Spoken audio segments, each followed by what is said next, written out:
Voilà, bonsoir, bienvenue. Ça va? Oui, tout en forme pour le quatrième volet, c'est ça, oui, quatrième volet, l'avant-dernier de notre parcours biblique. Donc, ouais, c'est dur, je sais. Euh, vous vous souvenez de ce qu'on a fait les dernières fois, ce qu'on a vu? On a commencé donc avec le début, qui est la création du monde en 7 jours, et puis ensuite, deuxième récit de la création. On se souvient, il y a deux récits différents de la création, l'homme et la femme, Adam et Ève, le début des généalogies, le début des problèmes aussi, des Caïn et Abel, et puis Dieu qui essaye de renouveler son dessein avec Noé, et qui détruit l'humanité en gardant seulement Noé le juste. Et puis à la fin, Dieu fait une alliance avec Noé en disant plus jamais je ne détruirai l'humanité, mais il va continuer à faire des alliances avec des justes. Donc le prochain de la liste, c'était Abraham. Abraham, voilà. Abraham, on s'en souvient, qui est choisi par Dieu. Il reçoit une promesse inconditionnelle, celle d'avoir une descendance nombreuse et d'habiter une terre ruisselant de lait et de miel. Le premier problème d'Abraham, c'est qu'il ne peut pas avoir d'enfant. Finalement, Ismaël arrive, Isaac aussi, mais c'est Isaac le fils de la promesse. Isaac va avoir aussi des enfants, Jacob et Ésaü. Tu te souviens de ça? On pourrait refaire. Voilà. Jacob qui change de nom, qui devient monsieur Israël. Voilà, Israël qui a combien d'enfants? 12 garçons en tout cas, parce que les filles, il n'y en compte pas, hein. Mais il y en a 12. En particulier, il y en a un qui est le petit chouchou, c'est monsieur Joseph. Joseph, le chouchou, parce que c'est le fils de la femme chérie de Jacob. Et donc, il attire la jalousie de ses frères. Il est caché dans une citerne, finalement vendu à des Bédouins qui l'emmènent en Égypte. Et finalement, voilà, il devient égyptien. Il arrive, il est grand Manitou, grand Mamamouchi là-bas en Égypte. Il devient responsable de tous les biens de l'Égypte au moment où la famine arrive. Et comme il y a la famine, donc il y a aussi la famine en terre de Canaan. Donc sa famille, ses frères viennent chercher du blé en Égypte. On se souvient comment petit à petit Joseph, dans un premier temps, ne se fait pas reconnaître, puis se fait reconnaître en accordant son pardon à ses frères. Et c'est ainsi que toute la famille d'Israël est accueillie en Égypte. Mais nous dit le livre de l'Exode, au bout de quelques années, Pharaon meurt et puis vient un autre Pharaon qui n'a pas connu Joseph et qui commence à avoir peur du nombre des Israélites en Égypte et donc il leur fait faire beaucoup de travaux, on les met en esclavage. Cela ne plaît pas à Dieu qui envoie Monsieur Moïse sauver des eaux, donc il échappe au massacre organisé par Pharaon, il est sauvé des eaux, accueilli à la cour, lui aussi comme Joseph. Et puis, voilà, suite à un petit problème en ayant tué un contremaître égyptien, Moïse fuit, et puis au désert, il fait une expérience de Dieu, on se souvient, c'est le buisson ardent. Et là, Moïse va être envoyé à contre-cœur, on se souvient de toutes les objections qu'il avait, voilà, vers Pharaon pour libérer son peuple. Et donc, c'est ce qu'on avait vu la dernière fois, cette libération d'Égypte, où le peuple sort avec Moïse à sa tête, il traverse la mer Rouge à pied sec, il arrive dans le désert, où à ce moment-là, Dieu donne la loi. La loi, vous vous souvenez, c'est ce qui est donné pour demeurer dans cette liberté déjà donnée par Dieu, pour demeurer dans cette alliance. Donc ici, on est dans une alliance vraiment conditionnelle. Si tu obéis à la loi, ben voilà, tu seras en alliance avec moi, donc tu pourras continuer à vivre dans ce salut que je viens de te donner. Et on s'était arrêté là, puisque malheureusement, les éclaireurs qui avaient reconnu la terre promise ont eu peur de ce qui se passait là-bas, ils ont refusé d'entrer, le peuple avec eux, donc toute la génération qui a connu le Sinaï est décédée au désert, ils ont erré pendant 40 ans, et puis Moïse aussi est mort au désert. Et donc on en était resté là avec la deuxième génération, donc ceux qui n'ont pas connu l'Égypte, mais qui sont là dans le désert, qui sont aux portes de la terre promise et qui s'apprêtent à y entrer. Donc aujourd'hui, on va voir cette période-là où le peuple d'Israël rentre en terre promise, il s'installe, il commence à s'organiser, et puis on va voir un peu ce qui se passe. Alors, donc ce soir, on va entrer dans un ensemble de textes qui sont sans doute passés sous la main d'un même rédacteur, d'un même théologien, okay, d'un même auteur ou d'un même groupe d'auteurs. Ils sont traversés tous par la même image de Dieu, la même théologie. Donc, c'est ce qu'on appelle le courant deutéronomiste. Je vous l'ai mis ici, deutéronome. Donc, deutéros en grec, ça veut dire deuxième. Nomos, la loi. Donc, c'est le Deutéronome, vous vous souvenez, c'est ce dernier livre du Pentateuque de la Torah qui est comme une deuxième loi où Moïse, juste avant de mourir, fait ce grand discours où il reprend toute la loi, il redit le décalogue, il redit les principaux commandements, il les réarrange aussi un petit peu à sa sauce. Et donc ça, les exégètes se sont servis de ce livre pour donner le nom de tout un courant qui est celui du Deutéronome, le livre de Deutéronome, le livre de Josué. Josué, donc on le verra ce soir, hein, c'est celui qui fait entrer en terre promise. Le livre des juges, c'est la première installation avec les juges qui commencent à gouverner en Israël. Et puis les deux livres de Samuel et les deux livres des rois. Voilà, donc on a 1, 2, 3, 4, 5, 6, 7 livres qui vont ensemble. 7 livres qui, sans doute, voilà, même s'ils ont des origines un peu différentes de temps en temps, sont travaillés par la même théologie, par la même main. Donc, c'est des textes qui ont sans doute été retravaillés ou composés après l'exil à Babylone. Donc, l'exil à Babylone, c'est ce qu'on verra la fois d'après. C'est-à-dire, donc, c'est un moment, Jérusalem tombe aux mains des Babyloniens et la population est dispersée, déportée à Babylone.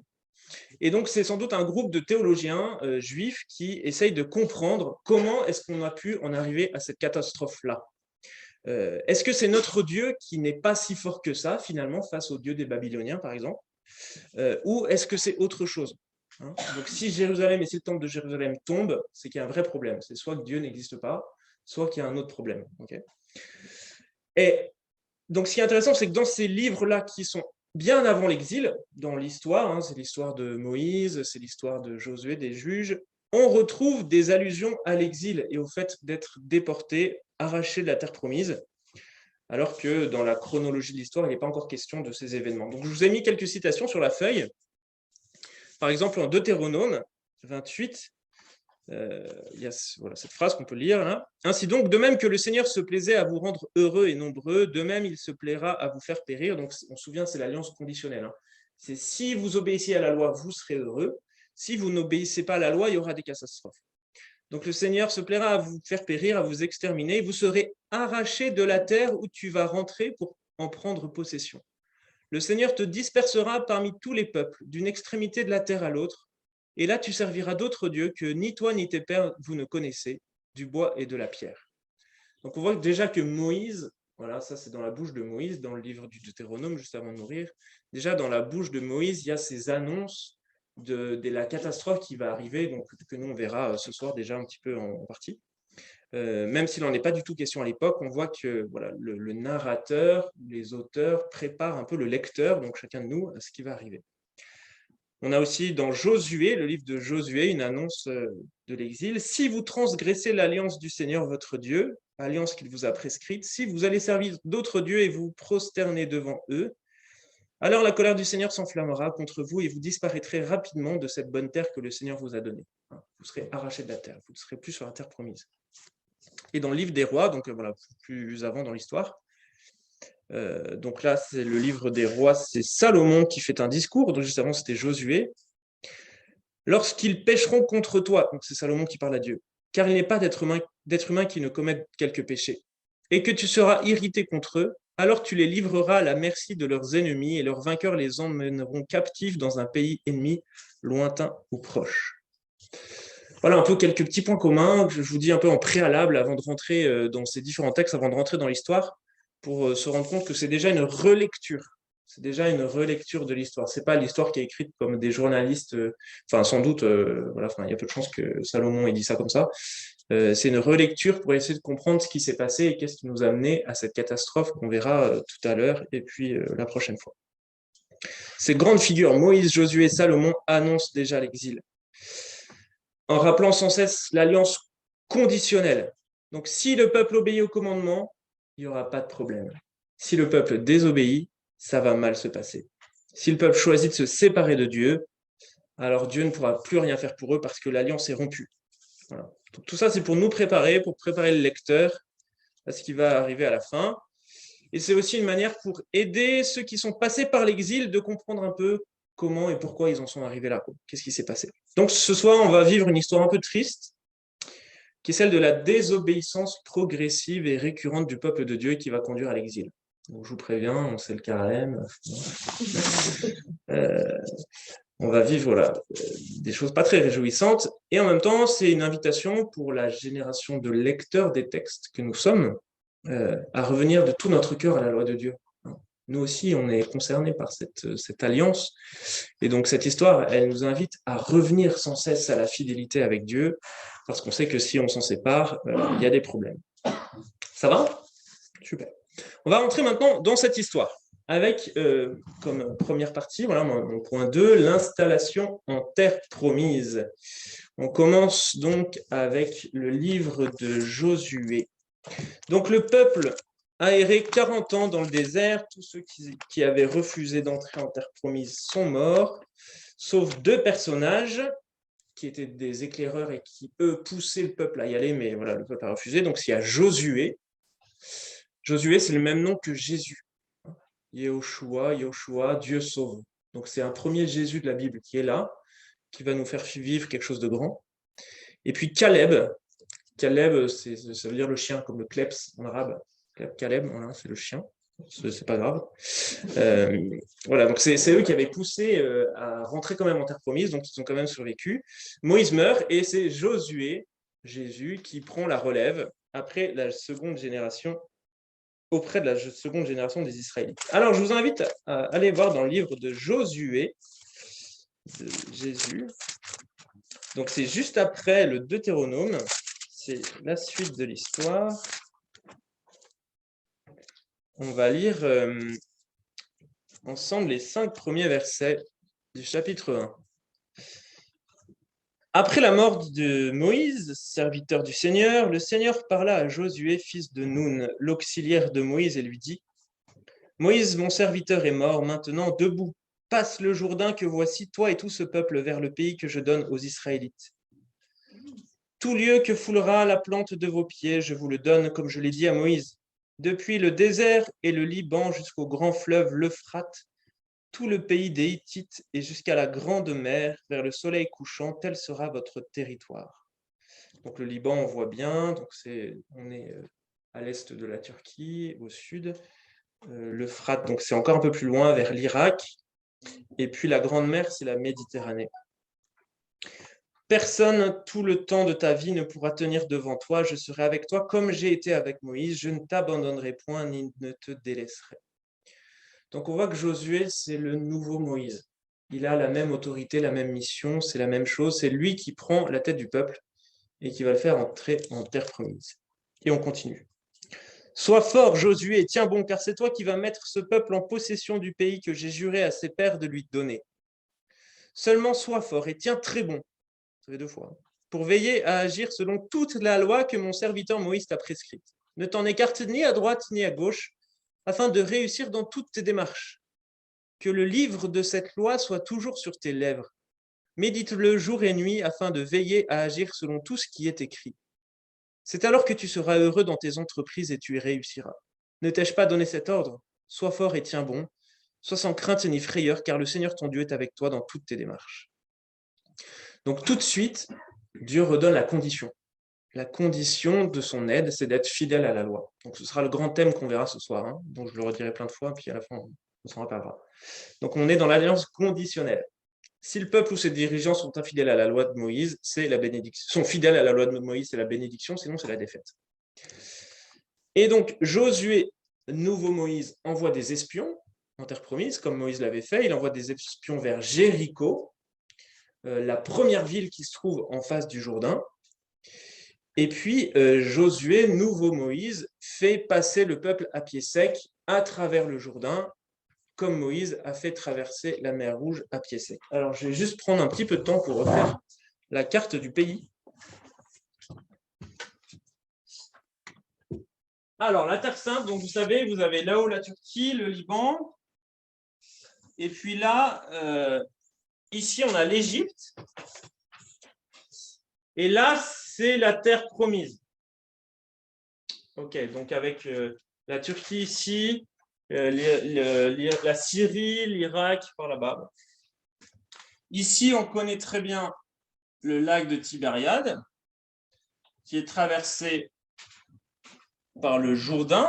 Donc le Jourdain, Yarad, en hébreu, ça veut dire descendre. Je vais faire un truc comme ça.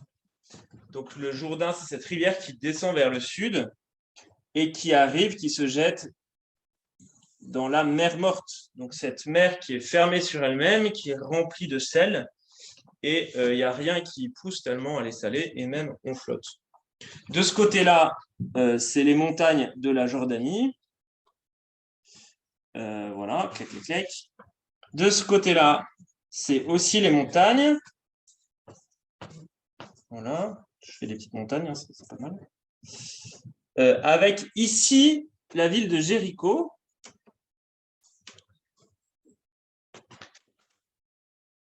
Donc c'est une ville qui se situe à 400 mètres en dessous du niveau de la mer. La mer Morte, elle est à 400 mètres en dessous du niveau de la mer. Le lac de Tibériade, c'est 200 mètres en dessous du niveau de la mer. Donc là, on est au niveau de la mer, ça c'est la Méditerranée ici. Et ici, donc on monte jusqu'à 1000 mètres. Ici, à peu près, enfin c'est un petit peu moins, c'est 800 ou 900 mètres à Jérusalem.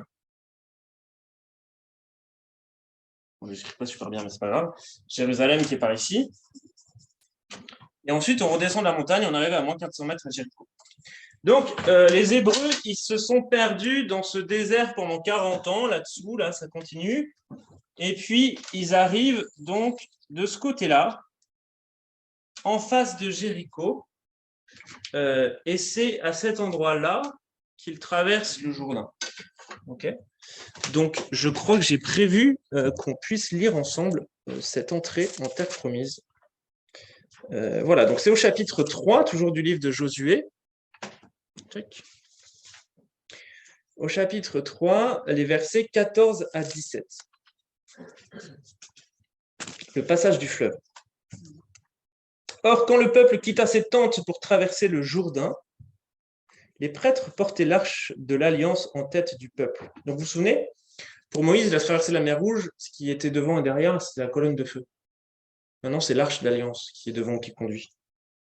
Dès que les porteurs de l'arche furent arrivés au Jourdain et que les pieds des prêtres porteurs de l'arche touchèrent les eaux, or le Jourdain coule à plein bord pendant toute la durée de la moisson, les eaux d'Amon s'arrêtèrent et se dressèrent en une seule masse, à une très grande distance, à Adam, la ville qui est à côté de Sartane, tandis que les eaux descendant vers la mer de la Araba c'est la mer Morte, la mer Salée, étaient complètement coupées. Le peuple traversa vis-à-vis de Jéricho. Les prêtres qui portaient l'arche de l'alliance du Seigneur se tinrent au sec, immobiles au milieu du Jourdain, tandis que tout Israël traversait à sec, jusqu'à ce que toute la nation eût achevé de traverser le Jourdain. Donc c'est intéressant, ce Jésus, ce Josué, ce nouveau Moïse, il est aussi puissant que Moïse, puisque Moïse, vous vous souvenez, il avait ouvert la mer Rouge en deux pour traverser à tout pied sec. Josué, il fait exactement la même chose pour faire entrer le peuple en terre promise. On se souviendra d'ailleurs que Jésus, il se fait baptiser au Jourdain. D'ailleurs, le site actuel du Jourdain, enfin du baptême, un des sites possibles, c'est précisément juste en face de Jéricho. Sauf que pour Jésus, c'est pas le Jourdain qui va s'ouvrir en deux, c'est les cieux. C'est les cieux. La terre promise, elle est de l'autre côté pour nous. Okay. Et voilà, et donc le peuple entre derrière ce Josué, derrière les prêtres et l'arche d'alliance, en terre promise. Et donc maintenant, on arrive au temps de la conquête de la terre promise. On se souvient, Dieu avait dit à Moïse au buisson ardent, je l'ai mis sur la feuille à la page 2, c'est ce petit rappel de ce que Dieu avait dit à Moïse au buisson ardent. Je suis descendu pour délivrer mon peuple de la main des Égyptiens et le faire monter de ce pays vers un beau et vaste pays, un pays ruisselant de lait et de miel, vers le lieu où vivent le Cananéen, le Hittite, l'Amorite, le Périzite, le Hivite et le Jébuséen. Donc à la fois, Dieu fait une jolie promesse. En même temps, il fait la liste de tous ceux qui sont sur le pays et on se doute bien que ça va causer des problèmes. Donc on sait depuis longtemps que l'installation en terre promise ne sera pas de tout repos. Et donc ça commence avec la grande ville de Jéricho. Donc de l'autre côté du Jourdain, ici, on tombe sur Jéricho. Vous vous souvenez, Jéricho, cette histoire extraordinaire, la prise de Jéricho se fait sans combat. L'armée d'Israël fait le tour de la ville pendant 6 jours, et le 7e jour, les prêtres sonnent de la trompette, le peuple crie une acclamation, et paf, le rempart s'écroule sur place, et Israël peut s'emparer de la ville. Alors le problème, c'est que l'archéologie nous dit qu'à cette époque-là, nous sommes environ vers moins 1200, à cette époque-là, il y a peu de traces historiques de Jéricho. Okay, donc il ne se passait pas grand-chose à l'époque. Donc Jéricho, c'est une des plus vieilles villes du monde du Moyen-Orient. Il y a des vestiges qui remontent jusqu'à moins 8000. Hein, donc voilà, bon, c'est beaucoup. Mais vers moins 1200, là, au moment où Josué et Israël rentrent, il n'y a pas grand-chose. Bon, c'était une ville sans doute désaffectée. Il y a peu de traces de présence humaine à cette époque. Donc c'est soit que le ménage a bien été fait par Israël, soit c'est qu'en fait, cette histoire racontée est symbolique pour nous faire comprendre quelque chose. Peut-être que la prise de Jéricho veut nous montrer que c'est Dieu qui fait le travail pour Israël. Okay, c'est lui qui donne la victoire. Ce n'est pas la stratégie ni la force du peuple. Hein. Le peuple, il a fait que obéir à Dieu qui lui a dit « tu feras le tour 6 fois et puis au bout d'un moment, tu prendras la ville, ça sera tout seul ». Donc la seule chose que doit faire Israël, c'est d'être fidèle à ce que Dieu dit jusqu'au bout et ça porte du fruit alors qu'Israël peut garder les épées au fourreau. Ça va? Donc la ville de Jéricho est vouée à l'anathème. Ça, c'est un thème important dans l'Ancien Testament. L'anathème, qu'est-ce que ça veut dire? Quand quelque chose est voué à l'anathème, ça veut dire que tout ça, ça appartient à Dieu. Et donc, il n'y a aucun homme qui peut en prendre possession. Okay, on ne peut pas récupérer le butin, il faut tout détruire. Donc, c'est une pratique guerrière de l'anathème, qui est la pratique de la destruction totale. C'est l'idée qu'on ne peut pas s'enrichir du butin des ennemis, qui pourrait être l'occasion de promiscuité avec leurs idoles et leurs pratiques. On ne peut pas avoir de confusion avec le peuple ennemi parce qu'on tombe sur une idole, on trouve ça joli, on la garde, et puis petit à petit, on va s'écarter de Dieu. Okay, donc l'anathème, c'est ça, il faut tout détruire, tout raser, pour que le peuple reste saint, c'est-à-dire séparé, différent des autres peuples qui ont des idoles, qui sacrifient leurs enfants et qui ont des conduites dépravées. Alors, pour signifier ça, il ne faut rien récupérer du butin. Mais, certains Israélites violent l'anathème en conservant en secret quelques objets trouvés dans la ville. Et donc, lorsque Israël tente de conquérir une minuscule ville juste derrière qui s'appelle Haï, A-I, très bien, Haï, eh bien, le peuple vit une défaite militaire. Voilà. Donc, on a eu Jéricho, la grande ville, qui est tombée sans rien faire, et la minuscule ville d'Aï, je ne sais pas comment on peut dire, hein, d'Aï, qui peut résister à Israël. Donc, Josué découvre ce qui s'est passé, il découvre que certains membres de son peuple ont pris des idoles à Jéricho. Les coupables sont punis, et lors d'un second assaut, la ville de Haï est prise finalement. Donc, ce qui est intéressant, c'est qu'au tout début de la conquête, là, on a ces deux villes symboliques. Voilà. Ou en tout cas, les deux manières symboliques de faire pour Israël. C'est l'illustration de la bonne et de la mauvaise conduite. Si on obéit à Dieu, ça marche. C'est Jéricho. Et puis, on n'a rien à faire. Si on désobéit à Dieu, même si ça a l'air facile, ça ne marche pas. Vous voyez, on a des problèmes. En fait, ce n'est pas une guerre d'Israël contre les nations. Hein. Cette entrée interpromise, c'est une guerre sainte. Bon, ce n'est pas une guerre d'Israël contre les nations. Ce n'est pas non plus le combat de Dieu contre les nations ennemies. C'est vraiment le combat de Dieu pour la fidélité. Ça, c'est très important. Ce n'est pas la guerre d'Israël contre les nations, c'est la guerre vraiment de Dieu pour la fidélité, pour garder l'alliance avec lui. Donc, si Israël quitte cette fidélité, la guerre ne sera plus positive pour lui. Enfin, ça ne va plus marcher. Ce n'est pas la guerre qui compte. C'est vraiment la fidélité. Dieu n'est pas du côté d'Israël contre les nations. Il est avec celui qui est fidèle à sa parole. Et c'est à Israël de se positionner. Vous voyez ? Il n'y a pas Israël les gentils, les nations les méchantes. Non, c'est plus subtil que ça. Donc c'est un schéma théologique de l'alliance conditionnelle qu'on retrouvera avec toute la royauté jusqu'à l'exil. Une fois qu'on est rentré, on s'installe. Voilà, donc le peuple s'installe peu à peu en terre promise, c'est mon petit point B, avec l'aide de certaines tribus de Canaan qui décident de s'allier avec eux, et puis il y a d'autres tribus qui refusent, donc ils s'emparent de certains territoires en faisant la guerre, et puis voilà, les tribus d'Israël s'installent. Je vous ai mis une petite carte sur la feuille de route. Voilà, où on voit le nom des tribus. Donc les 12 tribus, vous vous souvenez, c'est les 12 fils de Jacob Israël. Donc, il y a Judas, Siméon, Benjamin. Je vais en noter juste quelques-unes. Notamment, donc Judas, vous avez vu, c'est par ici. Ça a donné la Judée. Ça a donné les Judéens. Judaïos, ça donnait en grec les Juifs. Okay, donc, le mot juif de nous aujourd'hui, il vient en fait de cette tribu de Juda dont la capitale à l'époque est Jérusalem. Voilà. Et puis ça monte, il y a la grande tribu de Manassé, Éphraïm, Benjamin, Asher, Nephtali, voilà, Zabulon, Issachar, il y en a tout un tas. Donc on voit qu'il y a une partie ici qui reste en blanc, la bande de Gaza, qu'on a ici, hein, qui reste aux mains des Philistins. Donc ça va être un problème encore longtemps dans l'histoire qu'on va lire aujourd'hui.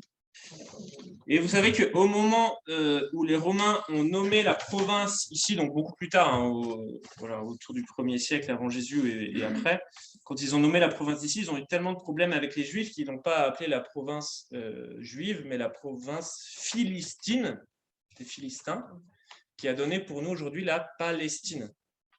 Donc la Palestine, c'est le mot qui nous vient des Philistins, ce peuple qui était resté ici sur la côte.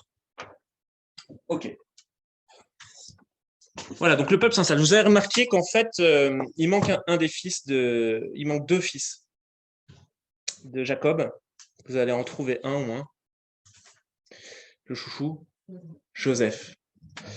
Joseph ne fait pas partie de ces 12 tribus-là comme ça. Joseph, il a eu deux enfants, Éphraïm et Manassé. Par contre, donc on voit ces deux enfants, c'est les petits-enfants d'Israël. Hein. Éphraïm, là, en blanc, et puis Manassé, qui est énorme. Donc ça, c'est ce qu'on appelle c'est des demi-tribus, c'est des demi-tribus de Joseph qui se sont installées. Mais donc, si on compte, il y en a quand même 12, en comptant Éphraïm et Manassé. Donc ça veut dire qu'il manque un autre frère, il manque une autre tribu. Donc là, j'en appelle à votre culture biblique.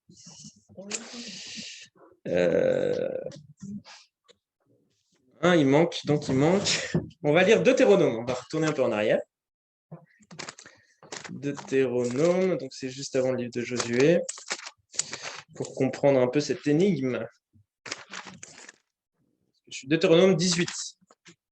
Les prêtres lévites, toute la tribu de Lévi, n'auront point de part ni d'héritage avec Israël. Ils vivront des mets offerts au Seigneur et de son patrimoine.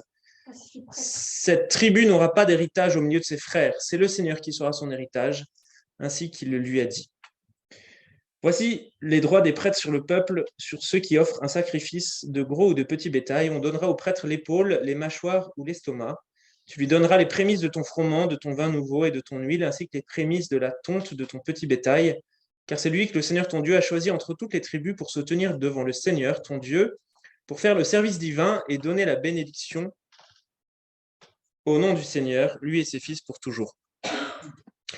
Donc, Lévi, vous avez compris, c'est ceux qui s'occupent de la tente de la rencontre, c'est ceux qui s'occupent des sacrifices, c'est ceux qui portent l'arche d'alliance et tout ça.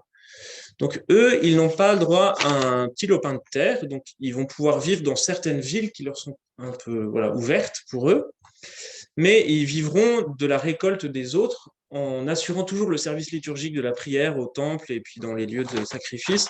Ils en garderont une partie pour pouvoir quand même survivre. T'as vu? Donc ici, il n'y a pas Lévi, mais il y a les deux demi-tribus, Éphraïm et Manassé, donc ça fait quand même 12. Impressionnant. Voilà. Ça, c'est bon. Ça, c'est bon. Et donc, comme Moïse dans le Deutéronome, Josué, à la fin du livre de Josué, relit son histoire et donne les consignes à son peuple. Donc, il commande une grande assemblée, l'assemblée de Sichem, pour renouveler l'alliance avec Dieu. Et le livre de Josué s'achève avec la mort de Josué. Donc, ça y est, la terre promise est enfin au peuple d'Israël, comme promis. L'histoire pourrait s'arrêter là. On a l'accomplissement de la promesse faite à Abraham. Je te donnerai à toi et ta descendance aussi nombreuse que les étoiles du ciel, une terre ruisselant de lait et de miel. Tout va bien, fin de l'histoire. Mais en fait, la réalité et la suite de l'histoire sont loin de cet idéal. Alors, on va arriver au livre des Juges. Donc, on va lire ensemble un petit bout des Juges au chapitre 2, les versets 11 à 19, pour voir un peu ce qui se passe. Donc les Israélites sont bien installés en terre promise. Et ils firent ce qui est mal aux yeux du Seigneur. Ça sent mauvais. Et ils servirent les Baals. Donc les Baals, Baal en hébreu, ça veut dire le maître. C'est aussi le nom qui est donné à des idoles. D'ailleurs, en hébreu, c'est intéressant, c'est le même mot pour parler du mari. Le mari aussi, c'est le Baal, c'est le maître. Voilà, donc il y a toujours cette histoire, ce parallèle entre la vie conjugale, l'alliance, et puis la vie spirituelle, qu'on retrouve notamment avec la Samaritaine. Quand Jésus dit « Va chercher ton mari, je n'ai pas de mari. Oui, tu as raison, parce que tu en as déjà eu 5, celui d'aujourd'hui n'est pas ton mari. » Et juste derrière, une question sur où faut-il adorer. Donc cette question de la fidélité conjugale et de la fidélité à Dieu, elle est toujours un peu liée. Et puis même dans ce mot Baal, voilà le maître qui est aussi le nom des idoles. Bon. Ils délaissèrent le Seigneur, le Dieu de leur père, qui les avait fait sortir du pays d'Égypte, et ils suivirent d'autres dieux parmi ces peuples d'alentour. Ils se prosternèrent devant eux, ils irritèrent le Seigneur. Ils délaissèrent le Seigneur pour servir le Baal et les Astartés. Donc souvent le Baal, c'était le dieu masculin, les Astartés, c'était la déesse féminine qui va avec. Alors la colère du Seigneur s'enflamma contre Israël. Il abandonna à des pillards qui les dépouillèrent. Il les livra aux ennemis qui les entouraient. Ils ne purent plus tenir devant leurs ennemis. Dans toutes leurs expéditions, la main du Seigneur intervenait contre eux pour leur faire du mal, comme le Seigneur le leur avait dit et comme le Seigneur le leur avait juré. Leur détresse était alors extrême.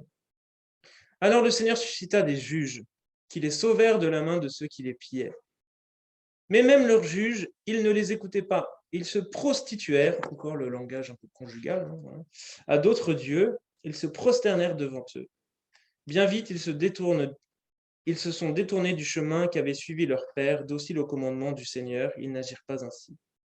Lorsque le Seigneur leur suscitait des juges, le Seigneur était avec le juge et il les sauvait de la main de leurs ennemis tant que vivait le juge, car le Seigneur se laissait émouvoir par leurs gémissements devant leurs persécuteurs et leurs oppresseurs. Mais le juge mort, ils recommençaient à se pervertir encore plus que leur père. Ils suivaient d'autres dieux, les servaient et se prosternaient devant eux, ne renonçant en rien aux pratiques et à la conduite endurcie de leur père. Voilà, donc ça fait mal.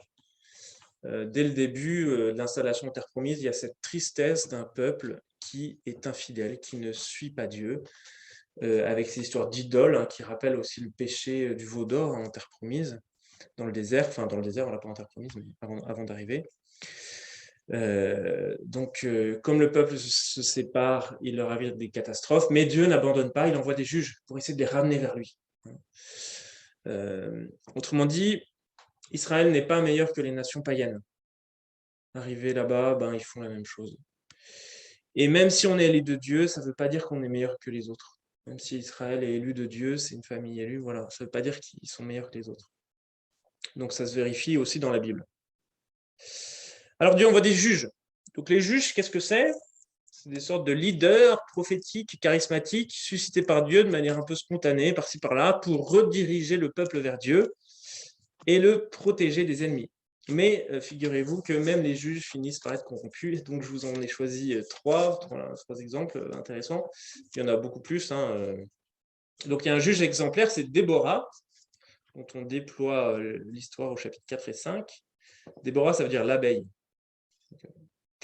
Donc Déborah, qu'est-ce qu'elle fait? Elle envoie le général d'Israël en guerre contre un ennemi et obtient la victoire. Une femme, important. Et elle obtient la victoire par une autre femme. C'est Yaël, la femme de Héber le Kénite. Yaël qui va planter un piquet de tente dans la tente du général ennemi, du général cananéen qui était venu se reposer chez elle. Donc voilà, deux femmes importantes à ce moment-là de l'histoire qui sont mis vraiment en avant, qui obtiennent la victoire d'Israël sur les ennemis. Donc Déborah, c'est super, un juge exemplaire, ça marche bien. Un juge intermédiaire, Gédéon. Gédéon, lui, il manque de confiance en lui. Et donc, il manque aussi un peu de confiance en Dieu. Alors, il demande plusieurs fois des signes. Il met des offrandes et il demande vraiment que le Seigneur vienne les brûler lui-même tout seul pour être sûr que ce soit vraiment Dieu qui soit là. Ou aussi, il y a l'épreuve de la toison. Il dit, bon, ben, ok, j'irai, Seigneur, si demain je mets une toison de moutons par terre et qu'il y a de la rosée partout, sauf sur la toison. Et c'est ce qui arrive le lendemain. Et puis il dit, bon, ok, j'irai, Seigneur, mais si je mets une toison, mais qu'il y a de la rosée que sur la toison, mais pas à côté.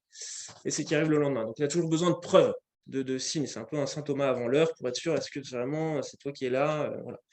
Gédéon, il va détruire l'autel du dieu Baal en pleine nuit, parce qu'il a peur pour sa famille et ses villageois.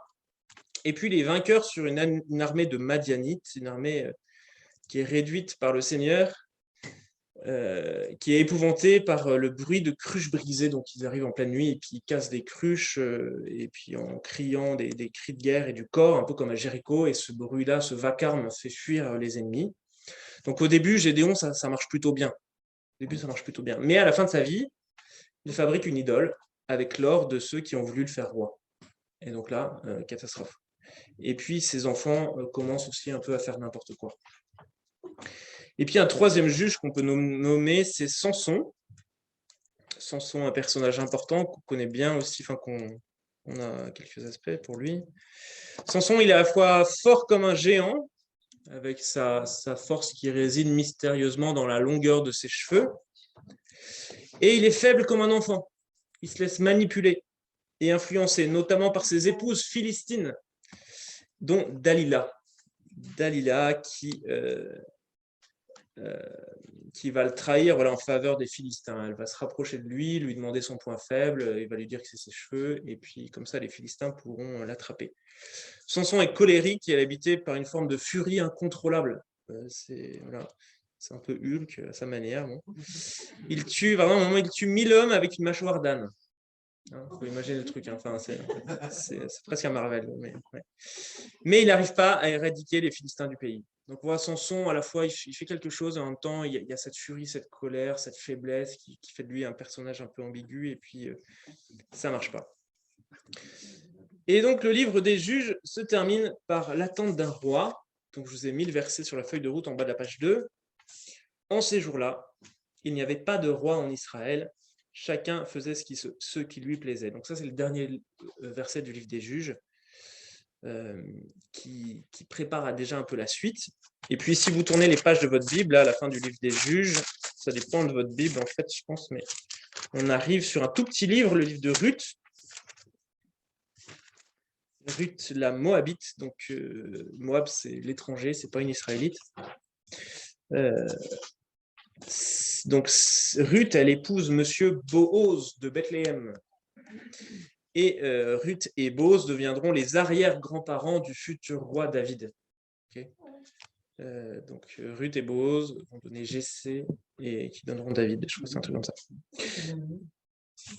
Ruth et Noémie. Donc Ruth, c'est la servante de Noémie, c'est ça?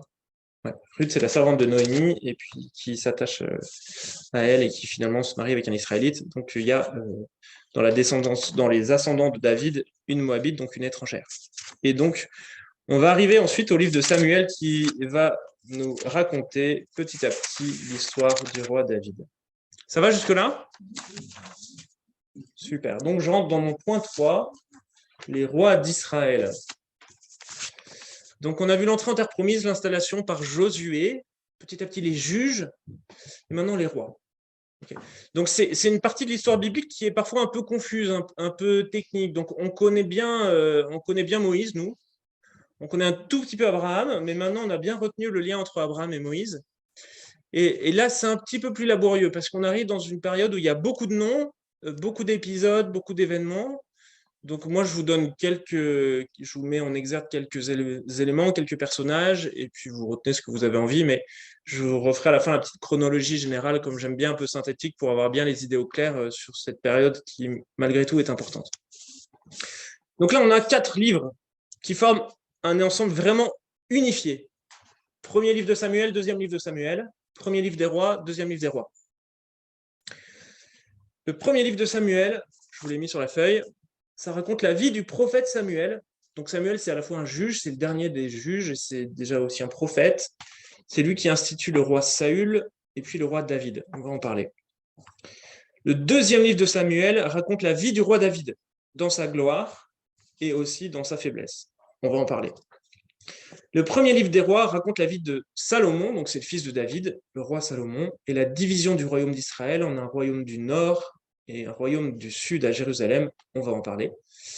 Et c'est dans le livre des rois aussi qu'on découvre la vie du prophète Élie. On va pas beaucoup en parler. Et dans le deuxième livre des rois, on raconte la suite des rois du royaume du nord et du royaume de Jérusalem qui se sont séparés jusqu'à la destruction et l'exil à Babylone. Donc nous, c'est ce qu'il nous reste à voir ce soir. Donc bien sûr, je vais faire des grands résumés. Je vais faire un focus surtout sur Samuel, Saül, David, Salomon. Alors Samuel, non, d'abord, lisons ensemble, non, si Samuel.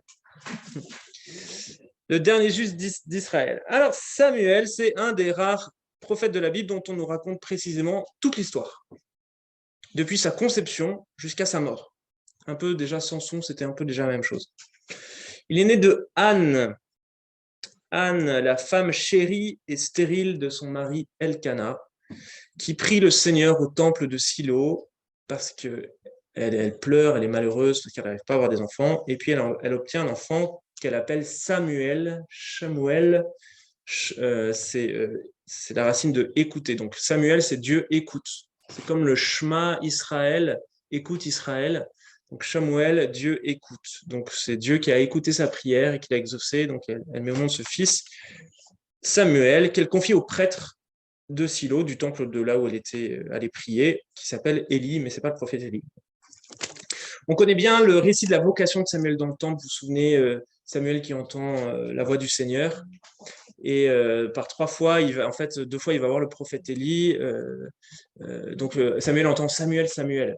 Samuel se lève, il va voir le prêtre Élie. Attention. Le prêtre Élie.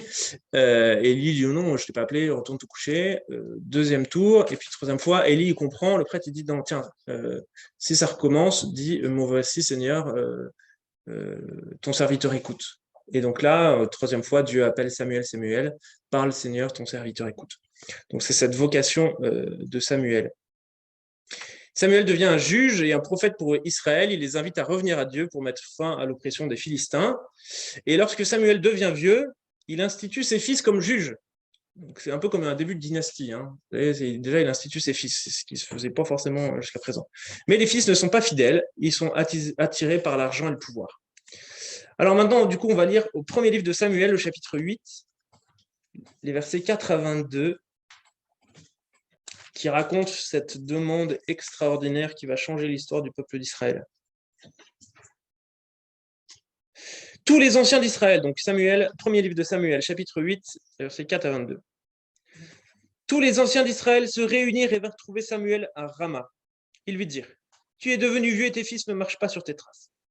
Maintenant donc, établis-nous un roi pour qu'il nous juge comme toutes les nations. » Cela déplut à Samuel qu'ils aient dit, « Donne-nous un roi pour qu'il nous juge. » Et il pria le Seigneur. Mais le Seigneur dit à Samuel, « Écoute la voix du peuple en tout ce qu'ils te diront, car ce n'est pas toi qu'ils rejettent, mais c'est moi qu'ils rejettent, ne voulant plus que je règne sur eux. » Vu ce conflit de royauté. Là. Conformément à tout ce qu'ils ont fait depuis le jour où je les ai fait monter d'Égypte jusqu'à maintenant, ils m'ont abandonné et ont servi d'autres dieux, ainsi ils agissent également envers toi. Et maintenant écoute leur voix, mais tu les avertiras solennellement et tu leur apprendras le droit du roi qui va régner sur eux. Samuel répéta toutes les paroles du Seigneur au peuple qui lui demandait un roi. Il dit, « Tel sera le droit du roi qui va régner sur vous. Il prendra vos fils et les affectera à ses chars et à sa cavalerie, et ils courront devant son char. Il les établira chefs de 1000 et chefs de 50. Il leur fera labourer son labour, moissonner sa moisson, fabriquer ses armes de guerre et les harnais de ses chars. Il prendra vos filles comme parfumeuses, cuisinières et boulangères. Il prendra vos champs, vos vignes et vos oliviers les meilleurs et les donnera à ses serviteurs. Sur vos semences et vos vignes, il prélèvera la dîme et la donnera à ses eunuques et à ses serviteurs. Les meilleurs de vos serviteurs, de vos servantes et de vos jeunes gens, ainsi que vos ânes, il les prendra et les fera travailler pour lui. Il prélèvera la dîme sur vos troupeaux, vous-même deviendrez ses serviteurs. Ce jour-là, vous crierez à cause du roi que vous vous serez choisi, mais le Seigneur ne vous répondra pas ce jour-là. » Le peuple refusa d'écouter la voix de Samuel et dit, « Non, nous aurons un roi, et nous serons nous aussi comme toutes les nations. Notre roi nous jugera, il sortira à notre tête et combattra nos combats. » Samuel entendit toutes les paroles du peuple et les redit à l'oreille du Seigneur. Mais le Seigneur dit à Samuel, écoute leur voix et fais régner sur eux un roi. Alors Samuel dit aux hommes d'Israël, partez chacun dans sa ville. Donc vous avez vu, le peuple d'Israël demande un roi, donc sous-entendu, il refuse la royauté de Dieu. Dieu accepte, même s'il n'est pas d'accord. Donc parfois, Dieu accepte qu'on fasse le mal, mais parce qu'il a accepté qu'on soit libre, c'est même lui qui l'a voulu, c'était même très bon. Mais il les prévient. Hein, c'est comme Adam au jardin d'Éden, ne mange pas de ce fruit-là, sinon tu mourras. C'est la même chose. C'est cette annonce conditionnelle, toujours. Il les prévient, mais le peuple, en connaissance de cause, dit non, on veut quand même un roi. Ok. Et donc, Samuel va trouver un roi, monsieur Saül. Saül est plus grand et plus beau que tous les hommes d'Israël, nous dit le premier livre de Samuel. Mais Saül, devinez quoi? Il désobéit à Dieu. Voilà. Et petit à petit, il est même touché par la folie. Donc il a des crises de folie, voilà. Et donc Dieu le rejette. Et Samuel choisit un autre roi, David, alors que Saül est toujours sur le trône.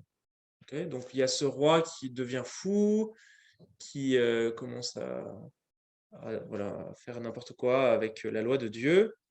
Pendant ce temps, Samuel il commence à faire son enquête et à aller chercher quelqu'un d'autre. D'ailleurs, au début, David est embauché à la cour de Saül, et c'est quand il joue de la lyre auprès de Saül que ses crises de folie sont un peu calmées. Donc c'est pour ça que parfois dans les représentations, on voit le roi David avec une harpe, une lyre. Voilà, ça vient de cet épisode-là, quand il vient avec ses chansons, avec sa harpe, calmer les folies du roi Saül. Et c'est aussi tous les psaumes, ces poésies de la Bible qui sont attribuées au roi David. Monsieur David vient de Bethléem. Hein, on connaît Boz et Ruth, ses arrière-grands-parents, ses grands-parents. C'est le petit dernier de la famille. Personne n'avait pensé à lui au moment où Samuel est venu chercher un roi dans la famille de Jessé. Il est roux, il est beau et il est berger de métier. Il se fait embaucher donc à cette cour de Saül et petit à petit, la renommée de David va grandir dans le peuple. On connaît tous sa grande victoire dans l'armée de Saül contre le géant Goliath. Voilà, le Philistin, ce géant, dans un combat qui montre que l'humilité et la confiance en Dieu, donc de ce petit berger avec sa fronde, valent mieux que l'arrogance et la force de Goliath et des Philistins. Et donc à partir de là, David est acclamé par le peuple. Et le roi Saül en devient jaloux. Et il cherche à faire périr David. Donc David part en fuite pour sauver sa peau. Et à 2 reprises dans l'histoire, David épargne Saül qui était à sa portée. Okay, donc une fois, Saül se soulage dans une grotte et David, qui était là, caché à côté, refuse de le tuer par respect pour celui qui a reçu l'onction royale du Seigneur. Mais il coupe seulement un petit bout du pan de son manteau pour montrer à Saül qu'il lui a fait miséricorde, qu'il aurait pu lui ôter la vie, mais que seulement voilà, il lui a permis de vivre, qu'il ne veut pas sa mort. Et puis un peu plus tard, lorsque Saül et son armée sont endormis, David aussi refuse de le tuer, mais il prend la lance de Saül. Donc à chaque fois pour prouver qu'il était à côté, mais qu'il voulait pas. En fait, David ne veut pas la mort de Saül. C'est Saül qui veut la mort. Donc on voit déjà la grandeur d'âme de David, de ce futur roi, qui ne cherche pas le pouvoir, qui n'est pas travaillé par la violence, mais qui veut faire le bien dans le respect de la volonté de Dieu. Donc si Dieu a choisi Saül dans cette onction-là, il faut le respecter, il ne peut pas le mettre à mort. En opposition à cette folie meurtrière de Saül qui a perdu la raison. Voilà. Et donc finalement, Saül et ses fils finissent par mourir dans un combat contre les Philistins, et c'est la fin de Saül, et c'est le début du 2e livre de Samuel, qui nous parlera un peu plus de l'histoire de David. David commence par pleurer la mort du roi Saül, donc on revoit encore sa grandeur d'âme, et il est sacré roi par le peuple à la ville d'Hébron. Il marche avec ses hommes pour prendre Jérusalem. Donc apparemment, à l'époque, Jérusalem était encore aux mains d'un autre peuple qui s'appelle les Jébuséens. Et c'est lui qui va installer le palais royal à Jérusalem. Okay. Avant, il y avait le palais à Hébron. Donc Hébron, c'est pas très loin, c'est juste en dessous. Par ici. Et donc c'est David qui s'installe à Jérusalem. Yerushalayim, voilà, qui peut être comprise comme la ville de la paix ou des 2 paix. J'en suis, voilà. Et David fait venir à Jérusalem l'arche d'alliance, qui demeurait dans un petit sanctuaire pas très loin d'ici, dans une grande procession festive où David danse en tournoyant, ce qui soulève son pagne et choque une des filles de Saül, qui est encore là.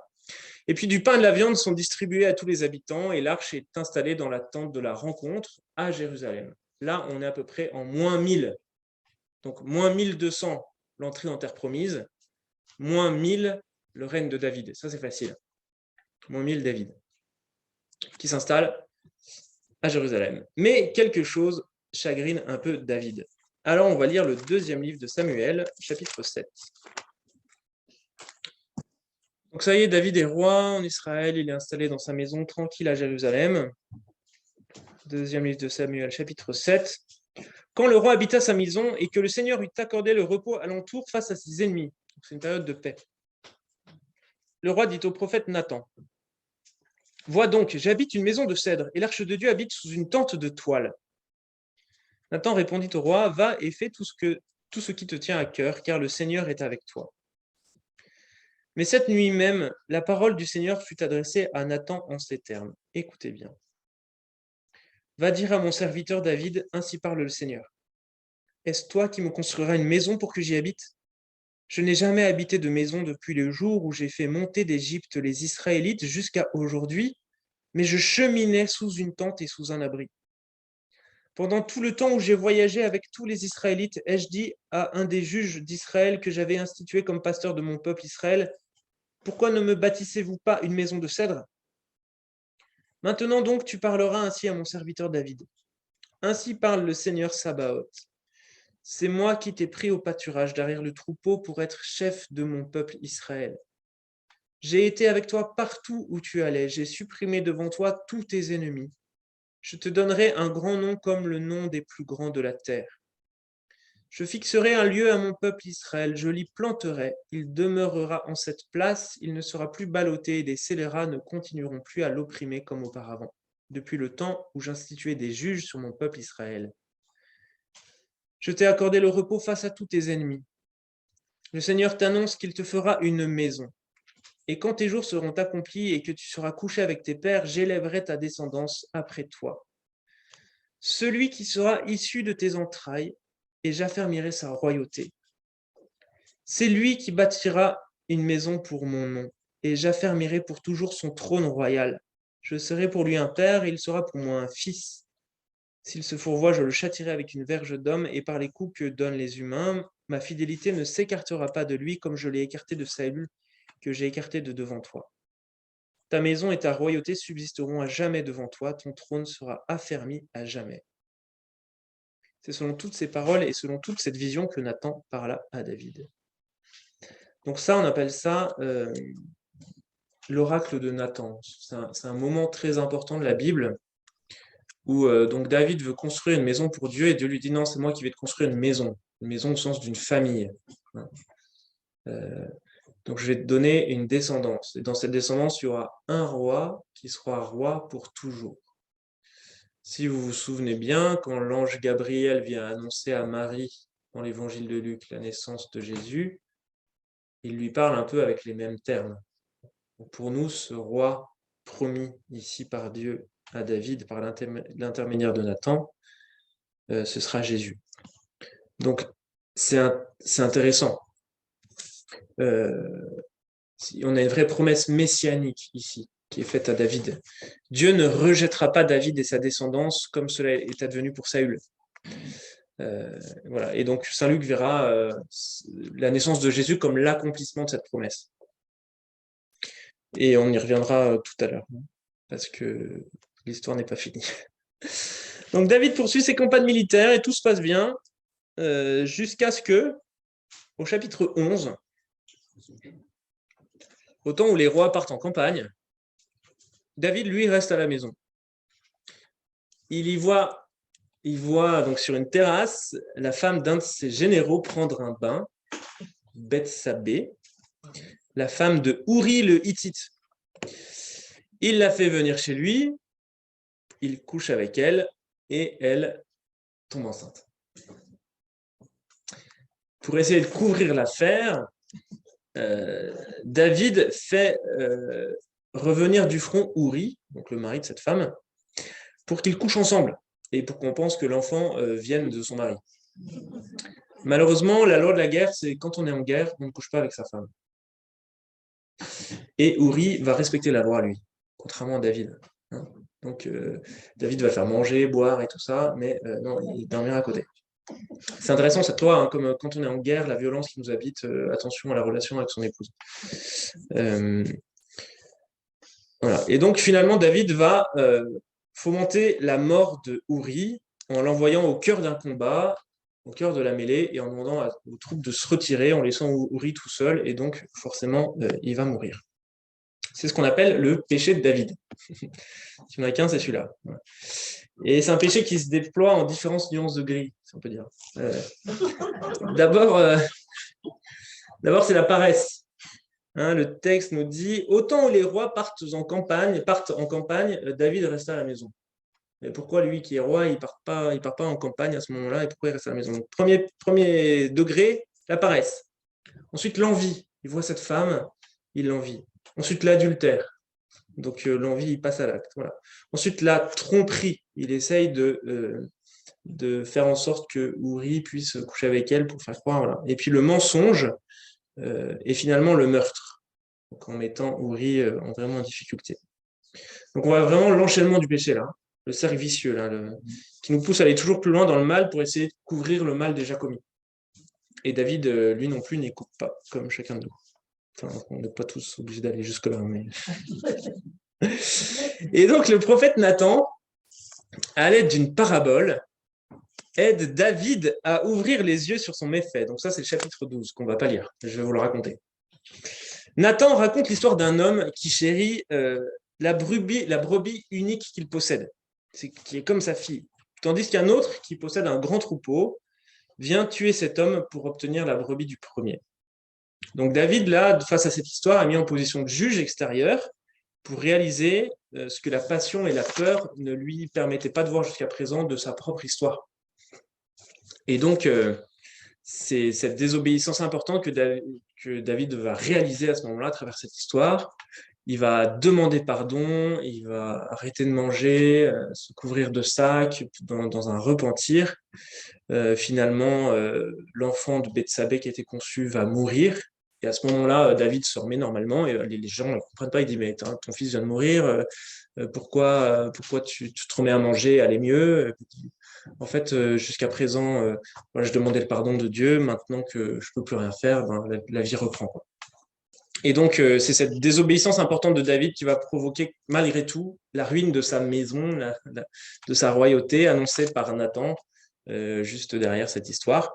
Donc, ça n'invalide pas la promesse de Dieu donnée à Nathan, donc l'oracle de Nathan qu'on a vu en 2 Samuel 7, une royauté stable, mais c'est comme si c'était un peu retardé quand même. Okay. Et de fait, un des fils de David viole une de ses sœurs. Donc ça y est, ça commence. Et un autre des fils de David, Absalom, venge sa sœur en tuant le frère qu'il avait violé. Okay. Donc on retrouve l'histoire du péché des origines, Adam et Ève, vous vous souvenez, Caïn et Abel qui s'entretuent. C'est la même chose. Voilà. Et quelques temps plus tard, ce Absalom se révolte contre son père. Et une guerre se livre entre le père et le fils. Donc ça, c'est une histoire qu'on entend, on l'a entendue récemment à la messe de semaine. Voilà. Et donc on a un parallèle entre le conflit de Saül et de David avec le conflit de Absalom et de David. Donc un au début du règne de David, un à la fin. Le conflit avec un membre de la cour royale. Et David doit fuir devant son ennemi. David fuit devant son fils Absalom, comme il avait fui devant Saül. Finalement, Absalom meurt tué par des serviteurs de David. Alors, Absalom, on dit, il avait une grande chevelure complètement hirsute, et avec son canasson, quand il va dans la forêt, ses cheveux s'enchevêtrent dans des branches d'arbres, il reste coincé, et donc finalement, il est pendu par ses cheveux dans un arbre, et puis arrivent les serviteurs de David qui le mettent à mort. Bon, voilà. Et donc, la maison de David est déjà bien touchée par le malheur, hein, dès la seconde génération. Et c'est un autre de ses fils, Salomon, qui va lui succéder sur le trône. Ok? Donc on a vu Saül, ce premier roi qui tourne mal. David, ce premier roi qui tourne bien, mais il fait quand même une belle, voilà, il commet un beau péché qui entraîne pas mal de malheurs. On va arriver maintenant à Salomon, c'est le deuxième livre des rois, donc c'est mon point C. Comme David, Salomon est d'abord présenté comme un grand roi positif pour Israël. D'abord, il n'est pas appâté par le gain, mais il demande à Dieu la sagesse. Magnifique. Et cette sagesse va faire sa renommée auprès de toutes les nations, même la reine de Saba, dont on a parlé aujourd'hui dans l'Évangile, qui sera intriguée par sa sagesse et qui va venir le voir. Alors, on va lire ça, premier livre des rois, au chapitre 3, versets 5 à 15. Le songe de Salomon.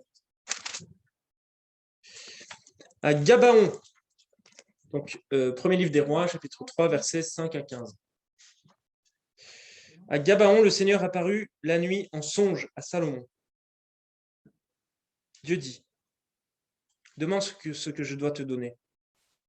Salomon répondit, dans son rêve, tu as témoigné une grande bienveillance à ton serviteur David, mon père, étant donné que celui-ci a marché devant toi dans la fidélité, la justice et la droiture du cœur à ton égard. Tu lui as gardé cette grande bienveillance et tu as permis qu'un fils soit aujourd'hui assis sur son trône. Maintenant, Seigneur mon Dieu, tu as établi roi ton serviteur à la place de mon père David, et moi, je suis un tout jeune homme. Je ne sais pas agir en chef. Ton serviteur est au milieu du peuple que tu as élu, un peuple nombreux, si nombreux qu'on ne peut le compter ni le recenser. Donne à ton serviteur un cœur plein de jugement pour gouverner ton peuple, pour discerner entre le bien et le mal, car qui pourrait gouverner ton peuple qui est si grand? Il plut au regard du Seigneur que Salomon ait fait cette demande.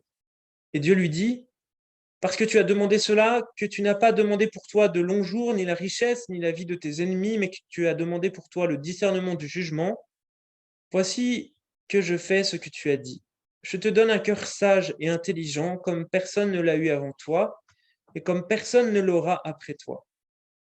Et même ce que tu n'as pas demandé, je te le donne aussi, une richesse et une gloire comme à personne parmi les rois après toi, durant tous les jours. Et si tu suis mes voies, gardant mes lois et mes commandements, comme a fait ton père David, je t'accorderai une longue vie. Salomon s'éveilla, et voilà que c'était un songe. Il en rentra à Jérusalem et se tint devant l'arche d'alliance du Seigneur. Il offrit des holocaustes et des sacrifices de communion et donna un banquet à tous ses serviteurs. Donc Salomon demande la sagesse. Magnifique, hein, ça commence bien, c'est bien. Et juste derrière, on a raconté l'épisode de la manière dont Salomon exerce sa sagesse. Donc c'est deux prostituées qui se disputent, qui arrivent devant lui et qui se disputent la maternité d'un nourrisson. Elles étaient enceintes en même temps, et puis quand elles ont couché, il y en a un des deux qui est mort, et puis au matin, l'autre a pris l'enfant du premier, et puis elles se disputent. Elles arrivent devant le roi en disant, voilà, elle dit que c'est son fils, mais c'est le mien, et puis l'autre la même chose. Salomon, qu'est-ce qu'il va faire?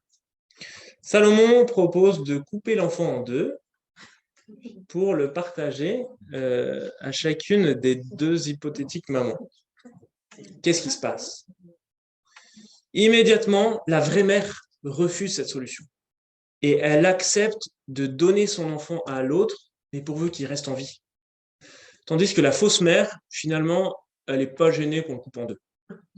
Et donc, c'est comme ça que Salomon va reconnaître qui est la vraie mère. La vraie mère, c'est celle qui préfère le garder en vie, quitte à le perdre, plutôt que de le voir mourir devant elle. Donc voilà un exemple de cette sagesse de Salomon qui, par une petite ruse, a permis de découvrir ça.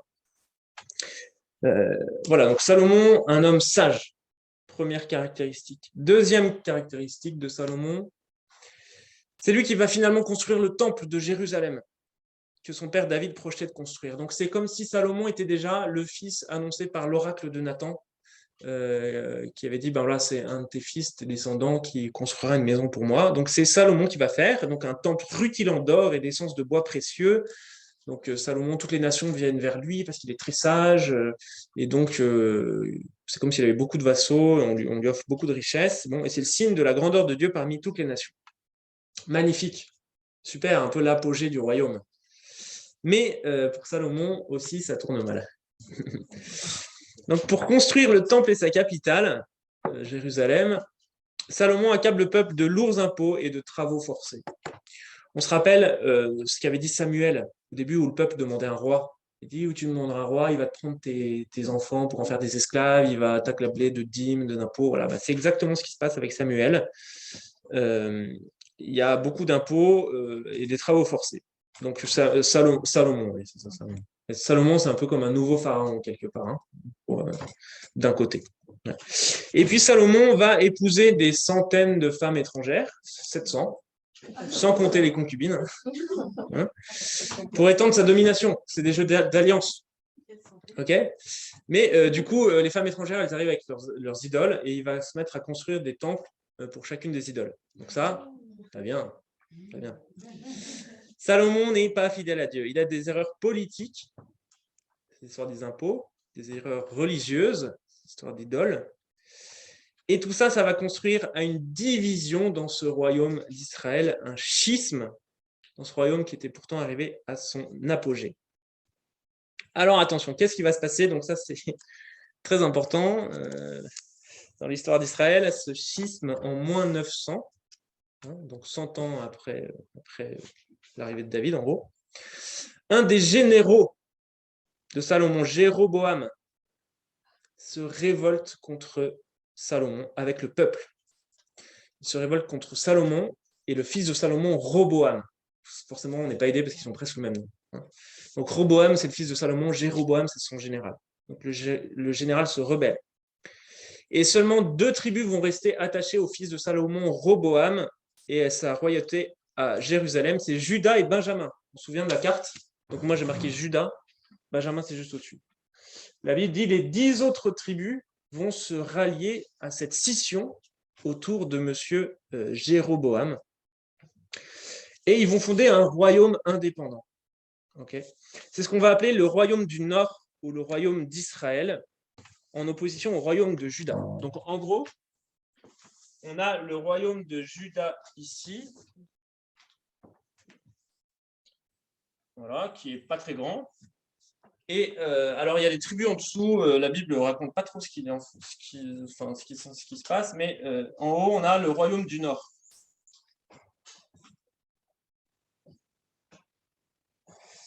Donc si on se sépare, il faut qu'on s'organise.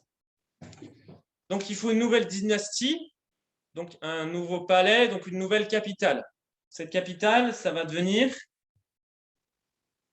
Samarie. Samarie. Ah, Samarie, extraordinaire. Et dans cette capitale, ils vont mettre des nouveaux rois, ils vont mettre aussi, forcément à l'époque c'est obligé, un nouveau dieu, enfin le même dieu mais un nouveau temple. Okay. Donc on va avoir une nouvelle organisation dans le royaume du Nord autour d'un roi et d'un temple avec une idole. Donc c'est intéressant parce que dans l'évangile on en parle de cela, les Samaritains. Les Samaritains, ils ont eux aussi les mêmes livres bibliques. En tout cas, les 5 premiers. Au départ, c'est des Israélites, okay, cette tribu-là. Donc, ils ont le Pentateuque. Et aujourd'hui encore, les Samaritains, ils existent encore. Ils sont plus très nombreux. Ils sont plusieurs centaines. Ils sont très consanguins entre eux aussi, hein, aujourd'hui. Hein. Ils ont encore ce qu'on appelle le Pentateuque samaritain, donc les 5 premiers livres de la Bible, des versions un peu modifiées. Forcément, ils parlent un peu moins de Jérusalem et un peu plus de Samarie. Hein, et ils habitent toujours ici, ouais, ils habitent, ouais. Et ils continuent à sacrifier des agneaux à Pâques. Donc encore aujourd'hui, à la Pâque samaritaine, si vous allez là-bas, il n'y a plus de temple, mais ils continuent à faire le sacrifice des agneaux pour la Pâque. Donc c'est vraiment un schisme issu, voilà, d'Israël avec un peu ses coutumes. Et donc, vous vous souvenez Jésus, dans l'évangile de Jean, quand il est au chapitre 3, il est à Jérusalem. Et au chapitre 4, il veut remonter en Galilée. Donc il y a 2 chemins pour aller en Galilée. Il y a soit on prend le Jourdain, donc là il y a de l'eau, c'est plat et ça marche bien. Soit on passe par la Samarie, donc là il y a des montagnes et des ennemis. Et Jésus dit, le narrateur dit, il passa par la Samarie parce que c'est par là qu'il devait passer. Enfin, il fallait qu'il passe par la Samarie, ce qui n'est pas tout à fait vrai. Et Jésus rencontre là une Samaritaine. Et vous vous souvenez de cette Samaritaine? Quoi, toi, un juif, tu me parles à moi, une Samaritaine? Impossible. Ben oui, parce que ça fait quand même plus de 900 ans qu'ils font la guerre, quoi. Enfin, 930 ans enfin, qui s'entendent plus, où il y a vraiment cette discussion. Et voilà, Jésus lui dit, donne-moi à boire. Si tu savais qui te parlait, c'est toi qui aurais demandé à boire. Euh, Jésus lui dit, va chercher ton mari. Je n'ai pas de mari. En cela, tu dis vrai. Tu as 5 maris. Celui que tu as aujourd'hui n'est pas vraiment ton mari. Donc en Samarie, il y avait 6 idoles. Donc 6 Baals. Donc, quand la Samaritaine parle de ses différents maris, c'est un peu ces différentes idoles aussi qui ont traversé l'histoire de Samarie. Et juste derrière, la Samaritaine, voilà, comme elle vient d'entendre son histoire, ses différents maris, elle dit, je vois que tu es un prophète, dis-moi, est-ce que c'est à Jérusalem ou ici qu'il faut adorer le vrai Dieu? Jésus répond, l'heure vient et c'est maintenant où les vrais adorateurs adoreront le Père en esprit et en vérité. C'est-à-dire, peu importe l'endroit du temple, c'est notre cœur, nous-mêmes, qui devenons ce nouveau temple dans la nouvelle terre promise qui est l'appartenance au royaume de Dieu. Okay. Mais donc ça vient de là. Jéroboam, voilà, en moins 900. Et ici, Rehoboam, Salomon. Ça va pour ça? Ouais. Ça, très important. Très important. C'est important, mais on n'en a jamais entendu parler. Hein? Si. Les meilleurs d'entre nous. Voilà. Mais en tout cas, c'est important parce que ça nous aide à comprendre quelques passages du Nouveau Testament. Ça nous aide à comprendre, en fait, à mettre un peu d'épaisseur sur ce que Jésus vit. Voilà. Donc, catastrophe politique pour Israël, qui est divisée en deux. Et j'arrive à mon point B, donc juste avant la conclusion, à la page 4. Le chemin vers l'exil. Donc, le reste des livres des rois présente la succession des rois des deux royaumes. Donc, de temps en temps, on parle des royaumes du nord, et de temps en temps, on parle du royaume de Jérusalem. Okay, et puis, ça succède. Et à chaque fois, on regarde le critère, est-ce qu'ils sont attachés à la loi de Dieu ou pas? Okay. Donc, tous les rois du royaume du nord sont des cancres, ils ont des mauvaises attitudes, mais quelques rois de Jérusalem trouvent grâce aux yeux du narrateur. Okay. Donc, au nord, c'est la catastrophe. En général, dans la Bible, on préfère quand même Jérusalem, et au nord, c'est pas terrible du tout. Mais au sud, enfin, Jérusalem, c'est pas non plus la folie, quoi. Globalement, on est dans l'escalade de la violence, de la tyrannie et de l'éloignement de Dieu. Donc c'est là où on voit arriver le rôle des prophètes. Les prophètes, c'est des hommes inspirés par Dieu qui sont envoyés pour amener les gouvernants et le peuple vers le Seigneur. Donc au royaume du Nord, dans le premier livre des rois, il y a un prophète très important dont on entendra parler dimanche prochain pendant la transfiguration, Élie, le prophète Élie. Élie se bat contre le culte des Baals instauré par le roi Akab, le roi de Samarie, Akab, très méchant lui, pas très malin, et sa femme, la vilaine Jézabel, encore pire que lui. Je crois que Jézabel, ça veut dire bouse de vache. Jézabel, je crois que c'est ça. Donc Élie se bat contre eux. Il a dit non, arrêtez avec ces idoles. Voilà. Et puis derrière Élie, ce sera son disciple, Élisée. Okay. D'ailleurs, je crois que c'est avec Élisée aussi qui traverse le Jourdain à pied sec. Hein, quand il devient un disciple d'Élie, il prend le manteau d'Élie et il frappe le Jourdain, qui s'ouvre et il peut lui aussi entrer, revenir en terre promise. Mais ces deux prophètes, Élie et Élisée, échouent à ramener le royaume du Nord vers le Dieu qui les a fait sortir d'Égypte. Et donc finalement, ce qui devait arriver arriva. Le royaume du Nord tombe aux mains des ennemis, les Assyriens, en moins 721. Je vais marquer. Et voilà. En moins 721, les Assyriens, donc c'est à peu près la Syrie, disons. On va lire ça. Je vous ai dit que c'était triste ce soir.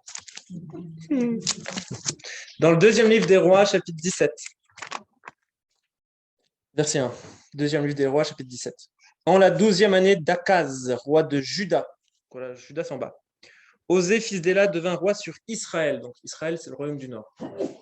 Distingue royaume de Juda et royaume d'Israël. Voilà, Israël, donc c'est le royaume du Nord. À Samarie. Il régna 9 ans. Il fit ce qui déplaît au Seigneur, non pas pourtant comme les rois d'Israël, ses prédécesseurs. Donc un peu moins. Salmanazar, roi d'Assyrie, monta contre Osée, qui se soumit à lui et lui paya tribut. Mais le roi d'Assyrie découvrit qu'Osée le trahissait. Celui-ci avait envoyé des messagers à So, roi d'Égypte, et il n'avait pas livré le tribut au roi d'Assyrie comme chaque année. Alors le roi d'Assyrie le fit mettre en prison chargé de chaînes. Donc on voit que le roi du Nord essaye de faire du commerce, enfin des alliances militaires avec l'Égypte, et le roi d'Assyrie s'en rend compte et ça lui plaît pas. Le roi d'Assyrie envahit tout le pays et vint assiéger Samarie pendant 3 ans. La 9e année d'Osée, le roi d'Assyrie prit Samarie et déporta les Israélites en Assyrie. Il les établit à Hala et sur le Habor, fleuve de Gozan, et dans les villes des Mèdes. Donc c'est des lieux qu'on ne connaît pas, parce que ça ne nous intéresse pas trop. Cela arriva parce que les Israélites avaient péché contre le Seigneur leur Dieu, qui les avait fait monter du pays d'Égypte, les soustrayant à l'emprise de Pharaon, roi d'Égypte. Ils adorèrent d'autres dieux. Ils suivirent les coutumes des nations que le Seigneur avait chassées devant eux et celles établies par les rois d'Israël. Les Israélites proférèrent des paroles inconvenantes contre le Seigneur leur Dieu. Ils se construisirent des hauts lieux partout où ils habitaient, depuis les tours de garde jusqu'aux villes fortes. Ils se dressèrent des stèles et des pieux sacrés sur toute colline élevée et sur tout arbre verdoyant. Donc, en gros, ils mettent des idoles de partout. Ils sacrifièrent sur tous les hauts lieux à la manière des nations que le Seigneur avait expulsées devant eux, et ils commirent de mauvaises actions, provoquant la colère du Seigneur. Ils rendirent un culte aux idoles, alors que le Seigneur leur avait dit, vous ne ferez pas cette chose-là.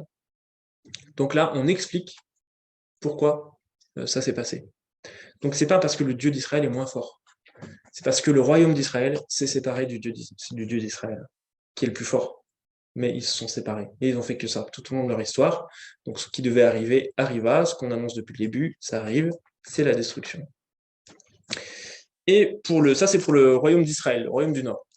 Maintenant pour le royaume du Sud, le royaume de Jérusalem, c'est pas vraiment mieux, malgré certains rois justes, au passage, comme Josias, qui en moins 622 retrouve dans le temple un rouleau de la loi et instaure pas mal de réformes religieuses pour essayer de revenir vers Dieu et détruire les idoles installées par les prédécesseurs. C'est au chapitre 22 du premier livre des rois. Premier livre des rois. La situation n'est pas bonne. Et même un des rois de Jérusalem, Manassé, introduit la pratique païenne des sacrifices d'enfants à Jérusalem. Okay. Donc c'est pour montrer jusqu'où ça peut aller. Et donc, quelques années après, le royaume de Samarie, c'est le royaume de Jérusalem qui tombe aux mains des ennemis. Cette fois-ci, c'est les Babyloniens et on est en moins 586. Donc, ici, moins 586. Donc, eux, ils étaient allés vers la Samarie, la Syrie plutôt, voilà, la Syrie. Et eux, ils vont être déportés à Babylone. C'est par là-bas.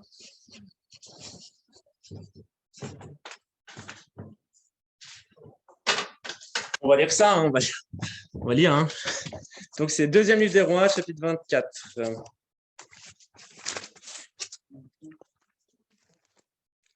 24-18, jusqu'à 25-12. Sédécias avait 20 ans à son avènement, il régna 11 ans à Jérusalem. Sa mère s'appelait Amital, fille de Irmeyahu, et était de Libna. Ça doit être une personnalité importante vu comme elle est citée.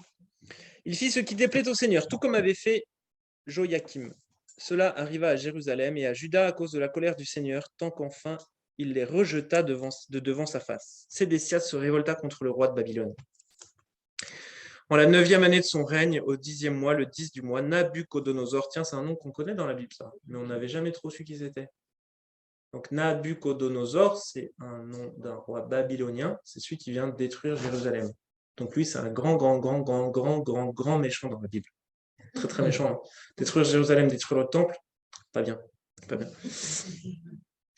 Le roi de Babylone vint attaquer Jérusalem avec toute son armée. Il campa devant la ville et le cerna d'un retranchement. La ville fut investie jusqu'à la 11e année de Sédécias, le 9 du mois, alors que la famine sévissait dans la ville et que la population n'avait plus rien à manger. Une brèche fut faite au rempart de la ville.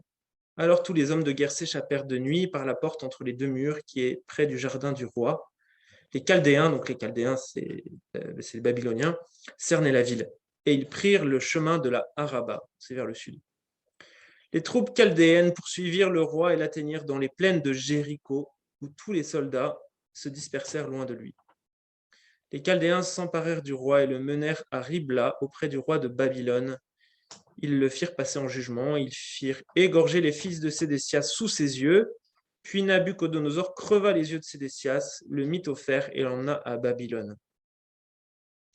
Au 5e mois, le 7 du mois, c'était en la 19e année de Nabuchodonosor, roi de Babylone, Nebuzaradan, commandant de la garde officier du roi de Babylone, fit son entrée à Jérusalem.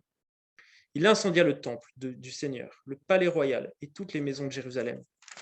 Il brûla toute maison de grands, des notables. Les troupes chaldéennes qui étaient avec le commandement de la garde abattirent les remparts qui entouraient Jérusalem. Nebuzaradan, commandant de la garde, déporta le reste de la population laissée dans la ville, les transfuges qui avaient passé au roi de Babylone et le reste de la foule. Du petit peuple du pays, le commandant de la garde laissa une partie comme vigneron, comme laboureur.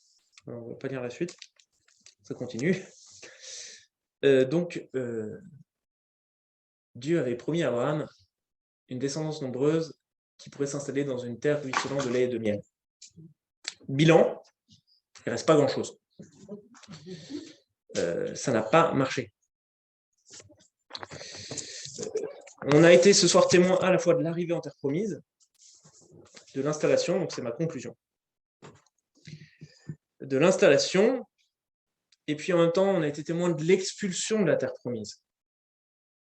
Donc on se retrouve à nouveau ce soir, là, maintenant, sur une terre étrangère, comme au point de départ. Au point de départ, on est en Égypte, maintenant on est en Assyrie ou chez les Babyloniens.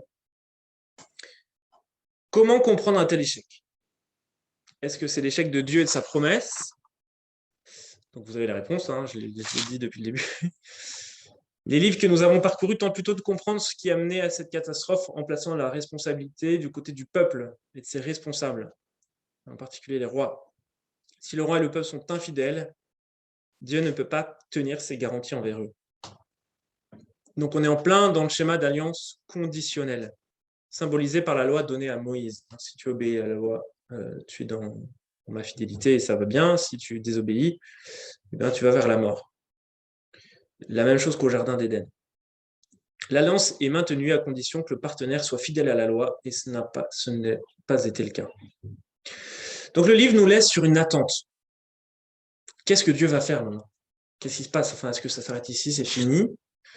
Et notamment, on se souvient que l'alliance de départ avec Abraham, elle était inconditionnelle. Dieu était arrivé dans la vie d'Abraham. Voilà, je te choisis, toi tu auras une descendance aussi nombreuse que les étoiles du ciel, et tu habiteras un pays ruisselant de lait et de miel, et tu n'as rien à faire. Cette alliance, elle est inconditionnelle. Donc, qu'est-ce qu'il va en faire, Dieu, maintenant? Que va-t-il advenir aussi de la promesse messianique faite à David? On vient d'entendre cet oracle de Nathan, il y aura un roi qui sera là pour toujours, ta royauté ne s'arrêtera pas, qu'est-ce que ça va devenir? Bon. Donc la tristesse et l'amertume de cette histoire nous laissent dans l'attente d'un salut qui ne peut venir que de Dieu. Donc ça, on verra ça la prochaine fois, avec notamment toute la théologie des prophètes qui fleurit pendant ce temps de l'exil. Donc la prochaine fois, on va se concentrer sur cette période forcément catastrophique de l'exil, qui va être l'occasion de beaucoup de rédactions prophétiques. Donc on va s'intéresser d'un peu plus près à certains prophètes pour voir comment est-ce qu'ils comprennent ces événements, et puis surtout, qu'est-ce que Dieu va faire suite à tout ça? Enfin, est-ce qu'il peut laisser juste cet échec être là, ou est-ce qu'il va se passer autre chose? Okay. Donc ce soir, vous avez vu ce qu'on a vu, hein, l'entrée en terre promise par Josué, le peuple s'installe, les différents juges sont là pour gouverner Israël, pour le protéger des étrangers. Finalement, les juges deviennent petit à petit un peu corrompus, le peuple demande un roi, Dieu donne un roi, d'abord Saül, qui tourne mal, puis David, qui ça se passe bien, mais il commet son péché, et donc il y a quand même des problèmes dans sa famille. Suite à David, c'est Salomon, qui sera un grand moment de la gloire d'Israël, avec ce temple et cette sagesse, mais c'est lui aussi qui va provoquer indirectement le schisme de ce peuple unique d'Israël en deux royaumes, le royaume d'Israël au nord, le royaume de Jérusalem au sud. Et puis ensuite, les rois vont commencer à faire n'importe quoi jusqu'à l'exil chez les Assyriens pour le royaume d'Israël et à Babylone pour le royaume du sud. Voilà un peu pour l'histoire.